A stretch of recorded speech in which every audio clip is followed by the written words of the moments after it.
Welcome, everyone. Today we are diving into an exciting conversation with Marc Mangus, also known as the Digital Shaman, about regenerative health.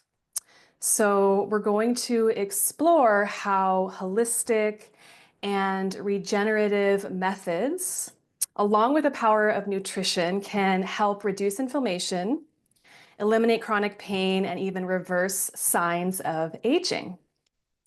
I'm Jenna. If you haven't met me yet, this is what I do in this group. We talk about holistic solutions for pain relief, and I am going to turn it over to Marc so that he can introduce himself. And Marc, I'd love to hear a little bit about your story and how you were able to recover from debilitating chronic pain using these same methods that we're going to talk about here today. Yeah, thanks, Jenna. I'm really happy to be here. Hi, everybody. Marc Mangus. I had a car accident back in 2011, and I was minding my own business, sitting at a stoplight, and I had a lady run into the back of my car in a Mercedes G-Wagon. You know what those are? They're big, heavy SUVs, and there were no tire marks on the pavement afterwards. She didn't even slow down. She hit me going about 50 miles an hour. So the result of that was I had 12 discs in my back that were herniated or otherwise injured, and it set me on a path of being in intense, debilitating chronic pain for about 12 years. And we'll get into some of the details, but the long story short version of it is that I followed the Western medicine protocol for chronic pain management, which is, to sum it up, here's some pills, kid. Good luck. That's it. Um, went to pain management clinics. I tried lots of different stuff that they recommended. In my particular type of injury, um, surgery wasn't really indicated as being helpful because it was more soft tissue damage. I didn't actually have any broken vertebrae, and that's what they look for, or damaged spinal cord, right? Anything else is you're kind of on your own. Um, and they would say things like, "Yeah, you should change your diet, you should exercise more." It's like, thanks, right? Specifically, what am I supposed to do? And following this path and taking the medications they took me or gave me almost killed me. I had a incident in 2015 where, because of the pain medication I was taking, it ate a hole in my stomach, gave me an ulcer, and I went from being fine to having a stomach ache to passing out and bleeding out on the floor in about a half hour. All that occurred in. Wow, that's horrible. Sudden onset. I had no indication that I had an ulcer, and I get regular checkups through the pain clinic, like monthly. So at that point, that was really when the light finally clicked on, and I went, okay, this stuff is just not going to heal me. I'm not going to have any kind of quality of life. I'm going to have to figure this out on my own. And I started investigating lots of different modalities. Um, I just had to get to a point emotionally where I put everything on the table as available for change, everything in my life. And I said, I'm not going to live this way anymore. And whatever it takes, I'm going to do, and I'm going to figure it out. And over a long period of time, I mean, that was 10 years ago, it led me to not only thinking differently about how I ate, but how I moved, my emotional state, my connection to spirit, which led me to a shamanic path. And a lot of the things that I was learning, and I know everybody's path is different.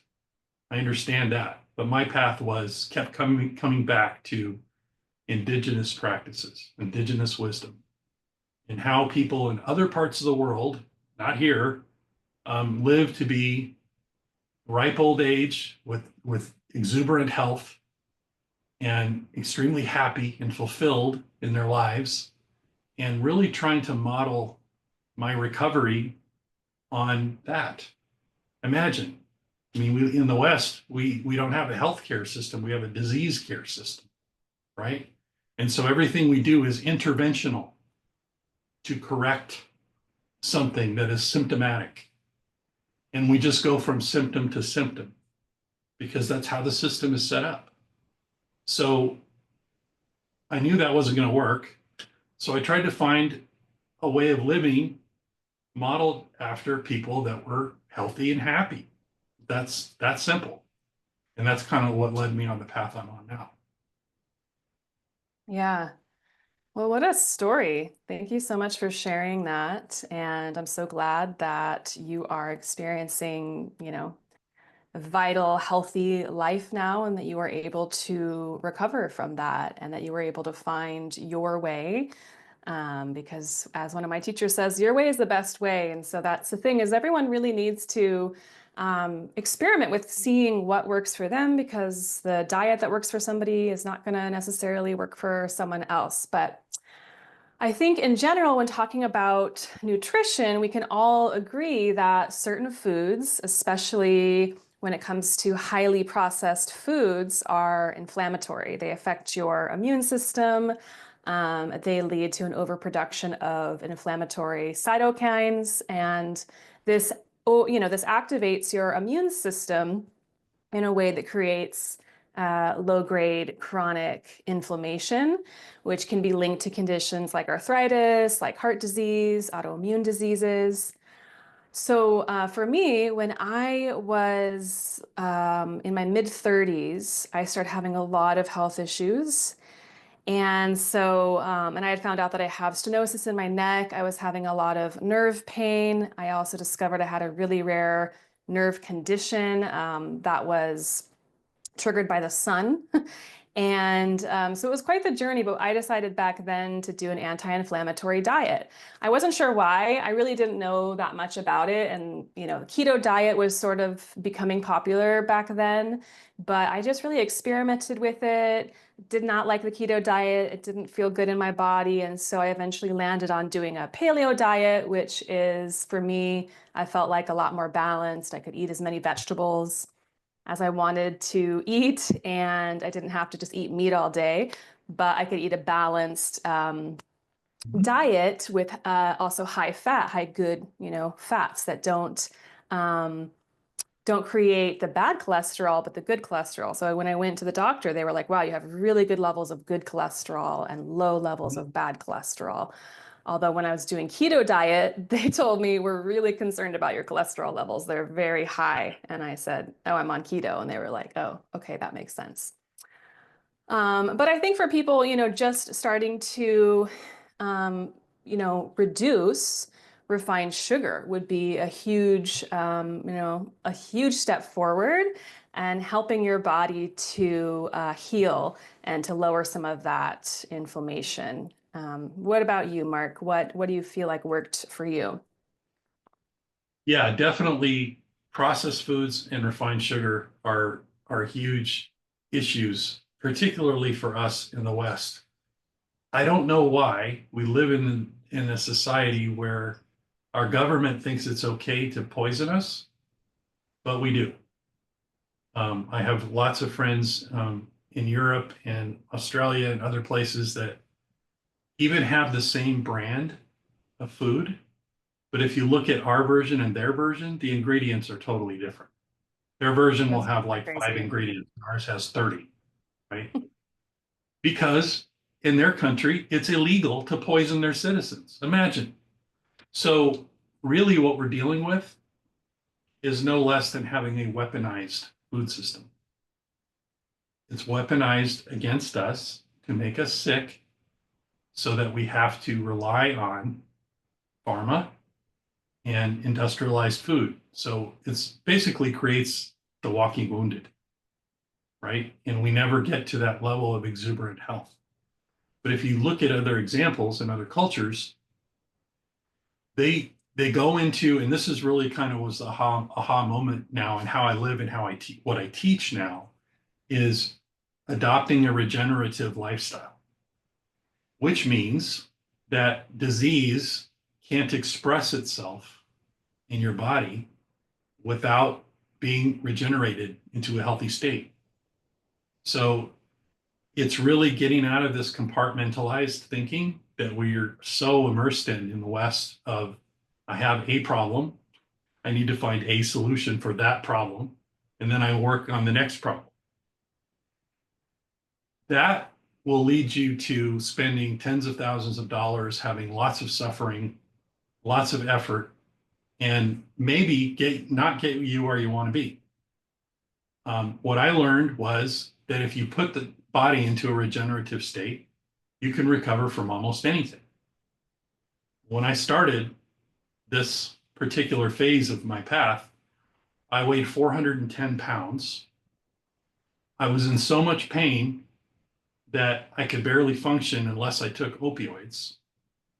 Fortunately for me, I didn't have a problem, an addictive problem. I had the other, I went the other way. I didn't want to take it. So I metered it, which to doctors means that I'm non-compliant. I wasn't taking enough medication, right, or as prescribed. But I went from that and being pre-diabetic and having, if you looked at my lab values for my vitamin levels and cholesterol, it was terrible. I mean, I was, like the title of that movie, Fat, Sick, and Nearly Dead. That was me. Um, Fast forward to today, I've lost 130 pounds to date, and not trying to lose weight, by the way, just leading a regenerative lifestyle. I'm not diabetic, pre-diabetic anymore. And all of my vitamin levels and everything is either dead center normal or a little higher than where that's beneficial. So all of that stuff can be corrected. There's even a new term that's starting to circulate around lifestyle medicine circles, post-diabetic, because you Wow. can heal from being diabetic.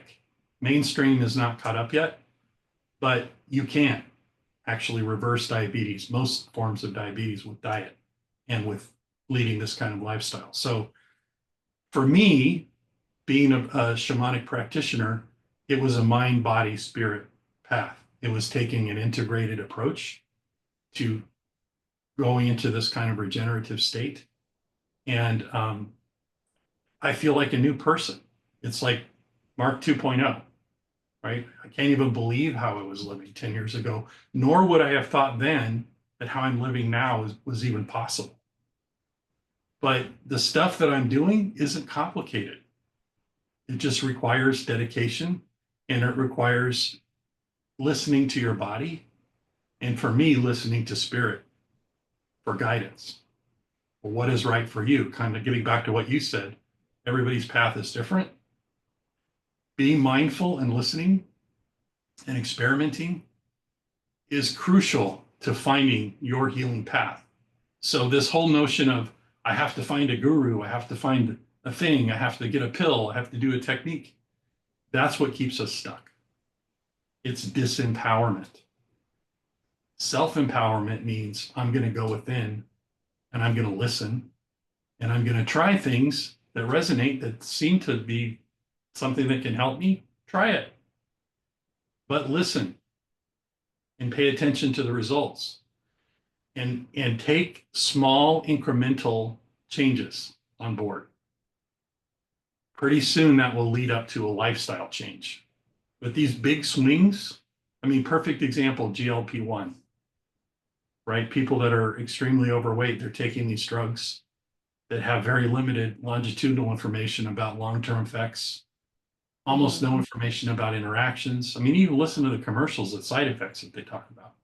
Yeah. That, and right off the bat, they don't work for everybody. I know a couple of people personally that have tried and it doesn't work for them. They haven't lost any weight. So Yeah. it's this mentality of trying to find a quick fix rather than really turning inward. And one of the things I teach is, if there's pain in your life, turn into the pain, because there's a lesson there. There's a message there for you. That's why you're experiencing it, Mm. right? So part of me living pain-free now, after being in that level of pain, was because I finally realized that pain was a teacher. And I finally got enough of the message that it moved on to find another student. I love that. Yeah. And it was a full transformation for you. It sounded like it opened up so many different avenues and pathways for healing. And it sounds like you just didn't resist it. You were open to whatever you needed to look at, whatever you needed to face, whatever you needed to be with in Mhm. order to heal. Yeah. And that's the healing journey. I think it's what I was saying. I mentioned a little bit before about if you're really uncomfortable and you're really in pain and you're really not happy with how your life is going, unless you get to a point where you tell yourself, okay, anything that I need to do to heal, I will do. You have to get to that point. That's the turning point. I'm willing to let go of anything that no longer serves me. And I'm willing to be open to anything that serves me, that heals me, that's in my best and highest good, right? But people generally try to keep one foot in their comfort zone, even if it's the irony is a lot of times it's really not comfortable, but it's familiar. They can be really uncomfortable, but it's what they know. And they take on those uncomfortable things and painful things as part of their identity. I'm suffering. That's part of who I am, right? But how does that serve you? But it's scary to think, okay, if I'm not that, then what am I? If I'm not in pain all the time, if I don't have to take all these medications and have all these doctor appointments and have people helping me or concerned about me in this way, what if I just set all of that aside and I took on a completely different identity? That's scary. That's really scary for people. And they may not even be conscious that they're resisting that fear. So when I say put everything on the table, that's what I mean. If you really want to heal, you have to have that level of commitment and frankly fearlessness that, yeah, that doesn't work for me anymore. I'm done.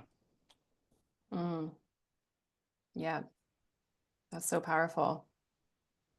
So I know for you, another piece of this was not only changing your diet and what you were putting into your body, but also developing a relationship with the earth and developing that connection with nature. It sounds like through your earth-based spiritual practices. Could you tell us a little bit about that? Yeah, so the mind-blowing part of this is again getting back to the fact that we have a sick care system, not a healthcare system.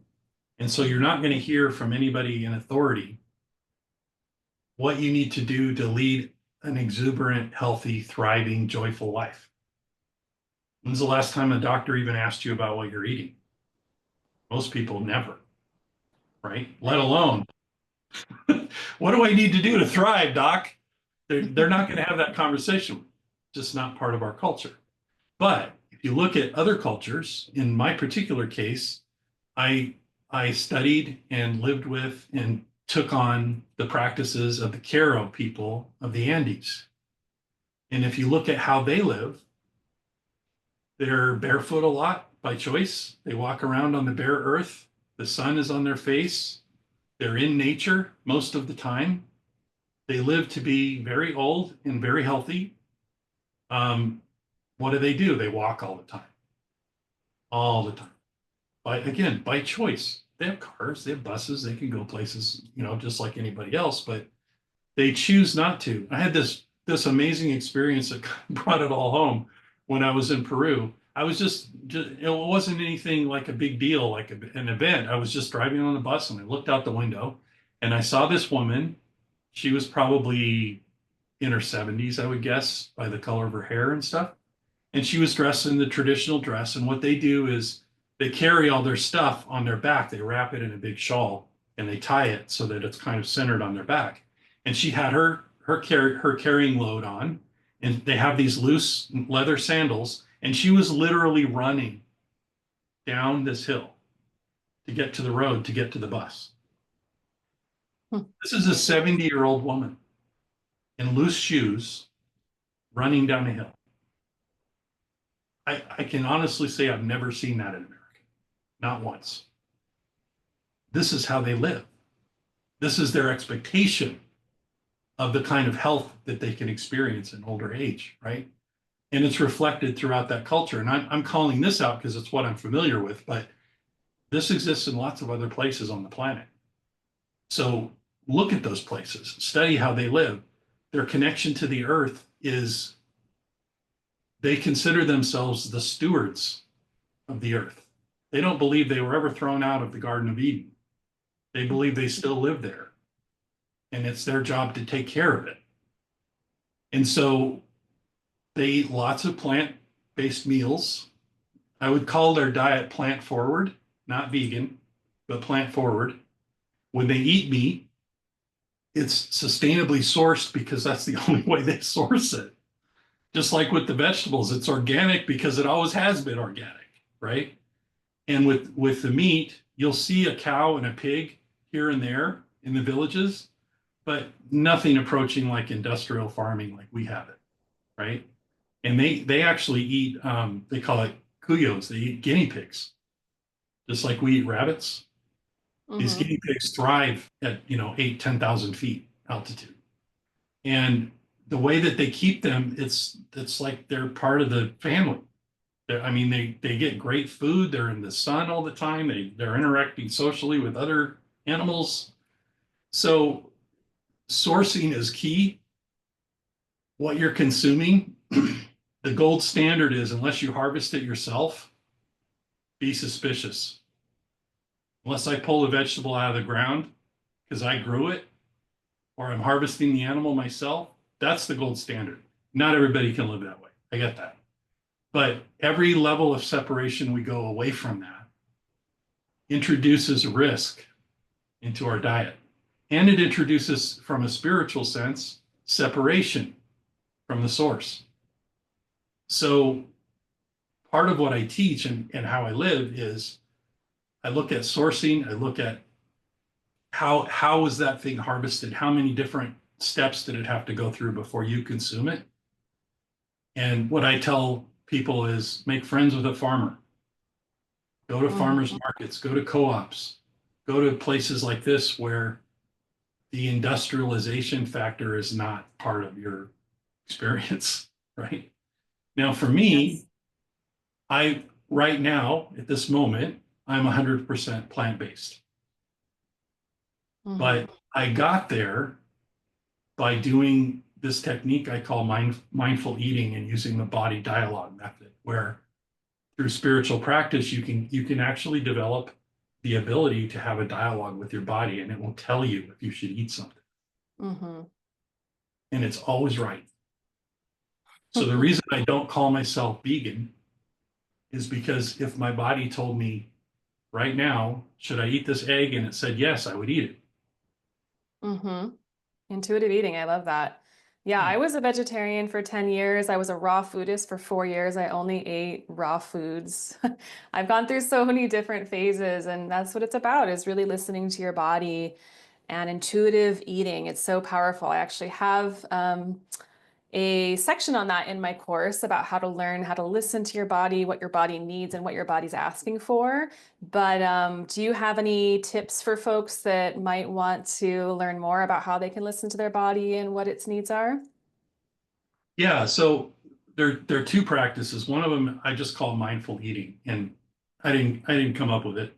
It's just something. It's an extension of mindfulness in general. But take a piece of food that's easily consumable, and the first thing I do is I sit with that food in front of me, and I just experience it. What color is it? Does it have a smell? I just experience it kind of in the same space as me. Then I pick it up and I touch it if it's something that you can touch. Otherwise, if it's a different kind of food, you have to eat with a fork or whatever. Um, and I feel the texture and I think about maybe where it came from or it got to me.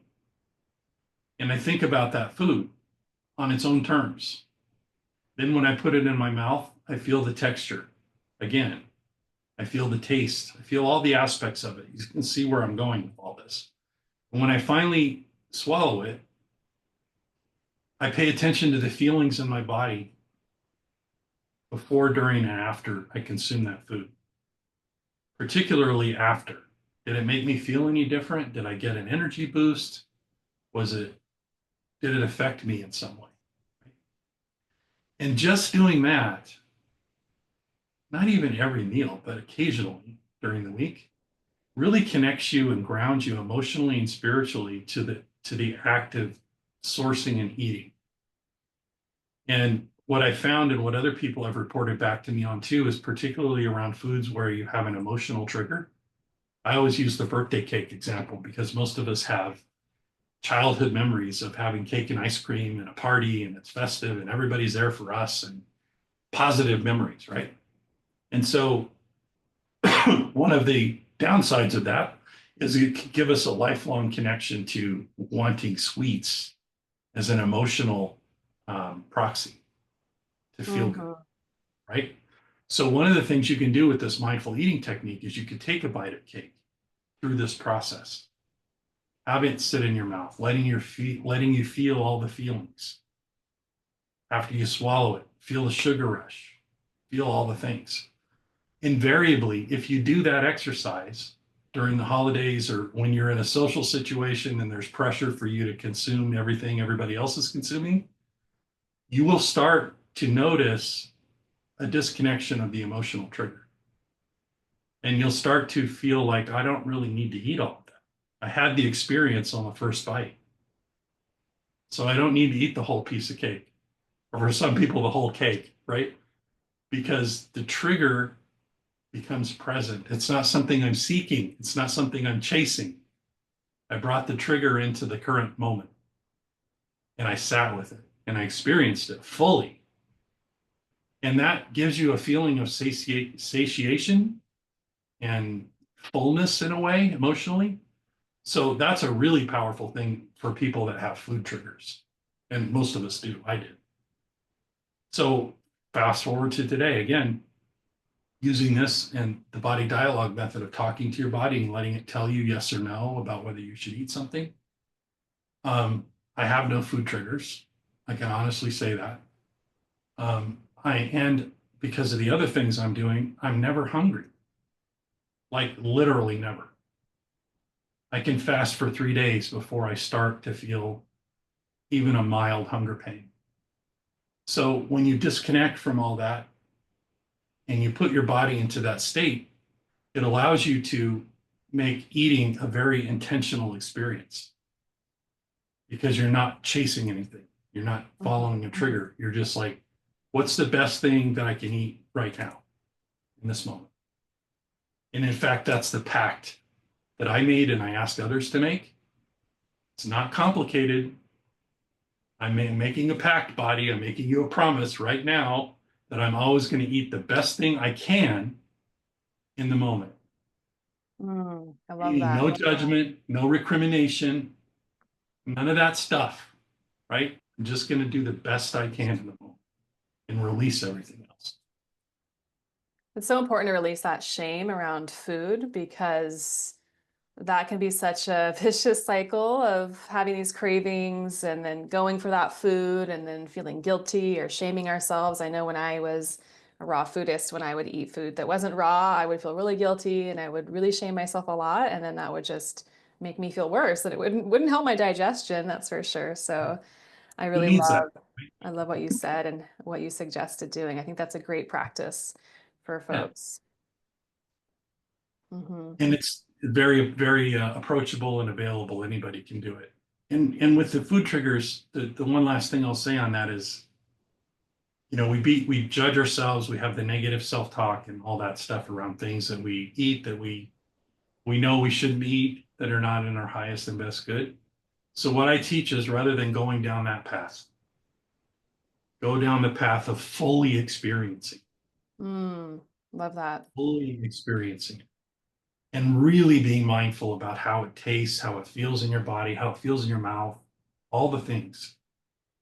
And the more you do that, like I said, the more you'll find that satisfies.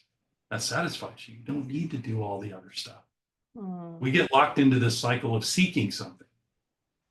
And the very act, not to get too Buddhist on you, but the very act of seeking precludes you from finding. But being in the moment and experiencing what you need to experience right now fully means you don't have to seek. That's great. I love that. Yeah, I've recently started eating bread again after, I don't even know, maybe 15 years of not eating bread. And I always convince myself if I eat bread, then I'll gain weight. I can't eat carbs. And so then I started to question that belief of, is this really true for me? And I did also have this belief that I was gluten sensitive. So I didn't eat gluten for a really long time. And then I recently started getting into making sourdough bread. Mhm.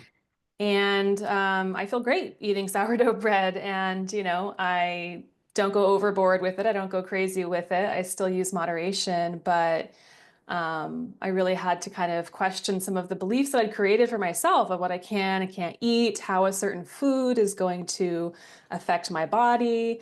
Even getting into some of the beliefs, like I always had this belief that I have a slow metabolism, and Mhm. so that I have to eat low carb and I have to eat in a Yep. certain way to keep my weight down. And so the last couple of years, I just really started to explore that belief of, is that really true? And what is causing, if I don't feel like my metabolism is fast, then why is that the case? And what can I do about it? And for me, really stress, cortisol is the Yep. biggest thing. So if I can keep my stress levels down and I can do all the practices that help regulate my nervous system and bring me back into balance, for me, it's movement, being in nature, and just not overwhelming myself, then I'm going to be able to, rest and digest, as they say, or be able to come into that parasympathetic state where the body can really heal and take care of everything. How do you relate to that? Yeah, I mean, you just hit on a couple of things that are near and dear to my way of thinking and my practice and what I teach others. And actually, one thing that's very current for me is my coach is telling me, as I continue to evolve on my eating and my healing journey, is to bring on board more fermented foods. So sourdough, right? It's Mm-hmm. fermented, and I've never really explored that or liked it. I mean, I've tried things like sauerkraut and kimchi and things like that in the past. And because of where I was when I tried it, I didn't like it. But what I found now that I've kind of released all the affinities, the negative affinities, particularly, I can re-experience the things that I've traditionally not liked, the stories that you're talking about, right? And I can eat them now and feel very kind of neutral about it. It's like, oh yeah, this tastes different. Okay, just kind of experience it. But in terms of the emotional triggers and the stress and the cortisol and all that, that's very much um, part of my shamanic practice. And we talk about shadow work and turning into the pain and turning into the shadow and looking for the message. And we tend in the West to look at pain or emotional trauma, mental health issues as something to be fixed or avoided. And so we miss the message. Why are you experiencing that? What is it bringing up for you? And kind of like I was talking about with the food, is putting yourself in a state, and we do this through some of the practices that I've learned and that I teach, where you can experience the trauma without re-traumatizing yourself so that you get the story, you get the message.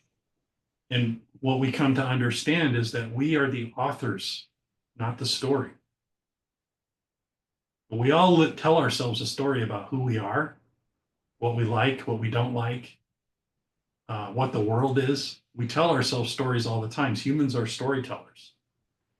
But where we go off track is we start to believe our story as our identity. That's who I am. Oh, I don't like that, or I do like that, right?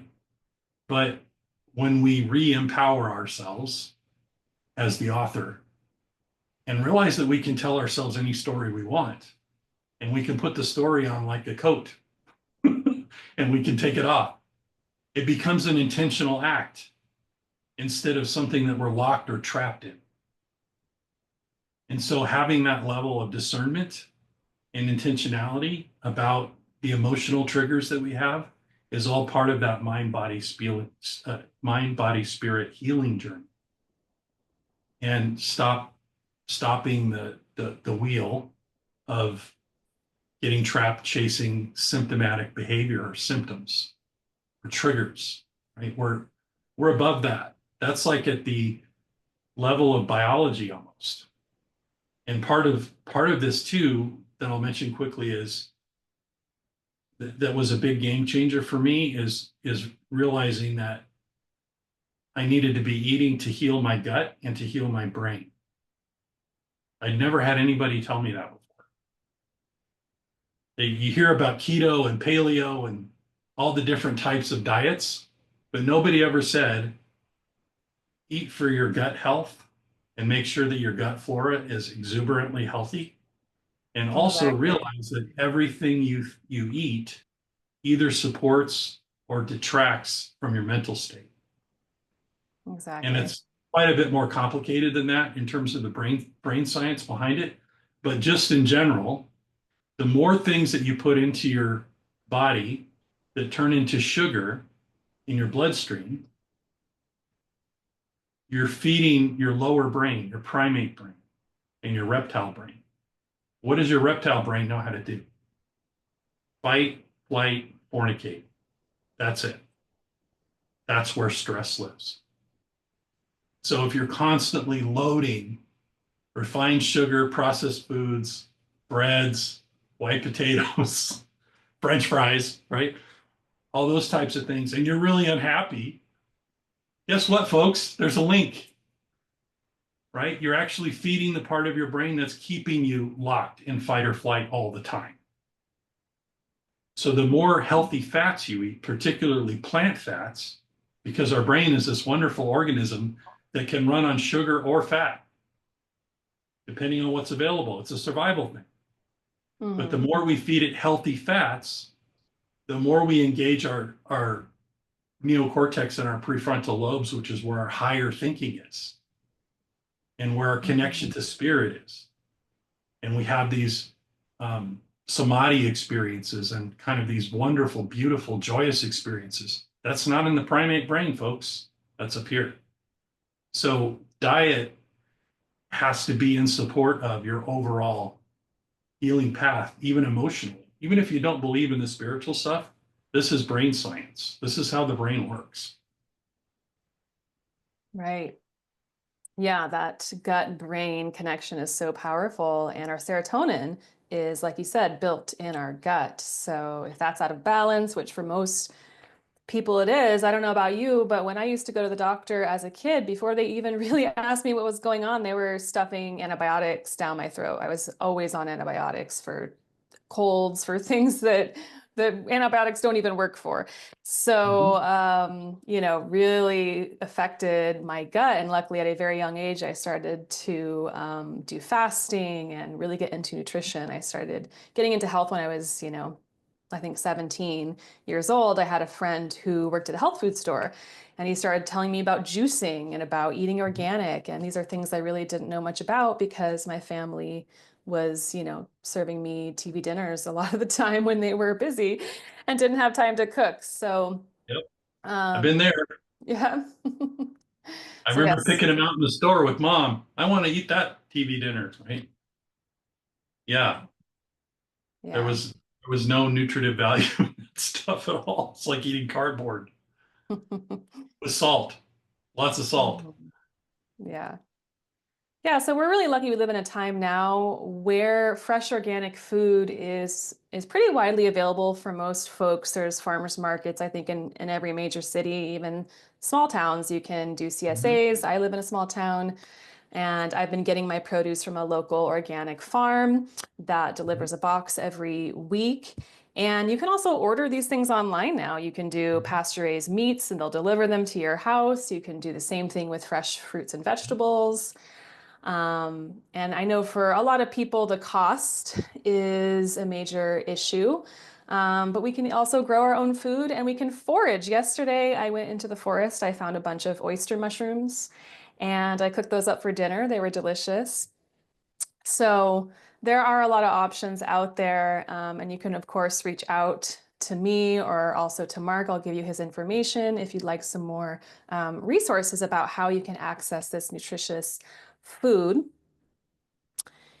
And on that note, Mark, do you want to tell people a little bit kind of about how they can be in touch with you, how they can kind of connect with you and like what you offer? Sure. Yeah. The best way to connect with me is to come on into my group, the Shaman Circle, and I'm sure you'll put a link to that in the comments, or I will. And I do a 12-week mind, body, spirit healing program. I call it Spirit Health Activation, and we're running a session now. I think I'm in week 4, and we do that every 12 weeks.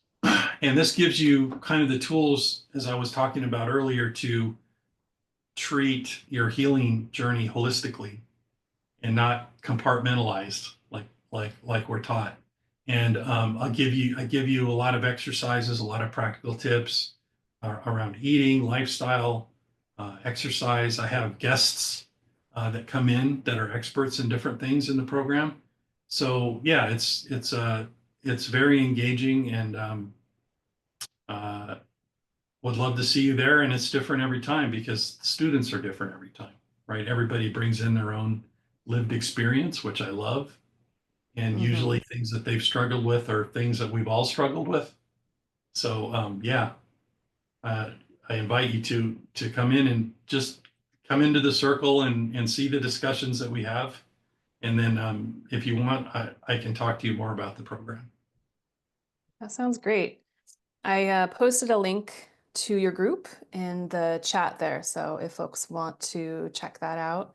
And we're also going to, stream this onto YouTube as well. So we'll put that down there in the description for folks so they can check out what you've got going on, because I think it's, these holistic lifestyle medicine programs are the future. They're the way forward. Because, like you said, your doctors are not going to unfortunately give you this information.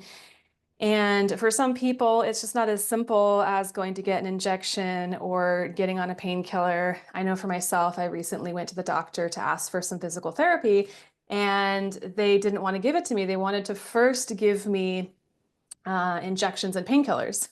And I said, I don't do that. I really would like to just address this in a holistic way, get to the source. I know what I need. Can you please, just give me some physical therapy? And it was crazy that I had to fight with a doctor about Yeah. just, addressing what I knew my body needed. So that's why these lifestyle medicine programs are so powerful, because we really dive deep into mind, body, and spirit. For myself in my program, we go over kind of like what we're talking about today. Not only do we address on a nutritional level, what are you feeding your body with, but what are you feeding your mind? And also getting into some of the subconscious layers and reasons why we might be manifesting pain, manifesting, whatever it is, a physical illness in our body. So really getting deep down into the root and having the support and a community for that. So on that note, is there Awesome. anything else you wanted to add? No, just I'll sign off by saying that be kind to yourself as you're on this journey, right? Practicing non-judgment is key to making lasting change. And if someone asks me what's the one thing that you can tell people to help them, that's what it would be. Hmm, that's beautiful. I love that. Yeah. Well, I'm also going to pop in the chat a link. So if you would like more support with this, I am happy to jump on a complimentary call with you where we can identify what's going on with you and work on a plan, an individualized plan, because everybody has, like we've said, a different reason why they're experiencing whatever's going on with them. So we can go ahead and map that out and give you some insights on how you can have a clear plan to move forward. And so, yeah, thank you so much, Mark, for being here today. I really appreciate you, and I appreciate all that you've shared with us with the group. Thanks for the work that you're doing out there.